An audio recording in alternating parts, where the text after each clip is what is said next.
Hi mga ka-ems, ito ako ay late na naman mag-upload ng video tapos na ang Ramadan.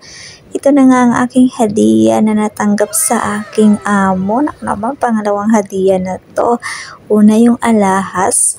Ngayon naman ay binilhan pa ako ng damit, ng bag at ng pantalon. Ang akala ko ay hindi na ako bibigyan ng amo ko ng hadiah.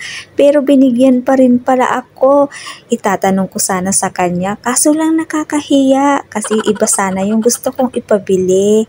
Kasi ang lalaki naman kasi ng mga binibili niyang damit sa akin ng mga nakaraan. Pero ngayon, parang medyo okay naman yung mga sizes. Pero konting laki lang talaga siya. Pero pwede na rin kaysa sa wala. At least hindi tayo zero hadiah. So ito na nga, irarampa ko na ang aking natanggap na regalo. Medyo may kalakihan talaga sa aking katawan. Ang hirap talaga pag flat ka. I mean, flat sa dibdib, flat sa puwet, flat sa balakang. Ano ba ito? Talaga naman, hindi ko alam kung paano siya babagay sa akin. Pinipilit ko talagang bumagay pero ewan. Tingin ko talaga hindi bagay. Kailangan talaga sa mga ganitong damit ay yung medyo may balakang, may dibdib. Naku po, nakakais na talaga. Okay lang sana na maliit ako, basta meron man lang akong dibdib. Meron akong balakang at meron akong puwet. O, diba? Masaya na ako doon. So, ito na nga, hindi talaga ako mapakali kung anong style yung gagawin ko, anong pormahan ba talaga yung gagawin ko. Kasi medyo maluwag talaga siya sa akin. At saka yung pantalon, okay naman sana siya, high siya.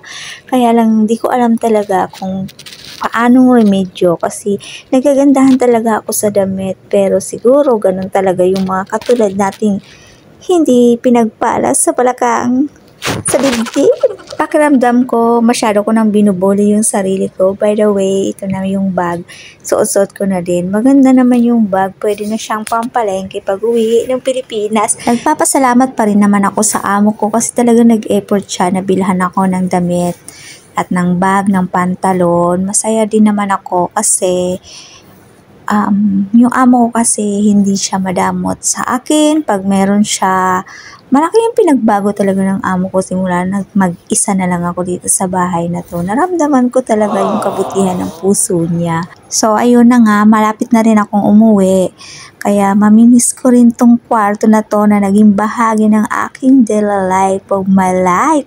Grabe, hindi ko akalain na tagal ako dito ng 3 taon na ito lang yung kwarto ko, ang tanging naging karamay ko sa aking kalungkutan, sa aking saya at sa aking mga kabaliwan. At ito na nga po ay magpapaalam na ako. Maraming salamat sa inyong suporta. Bye-bye!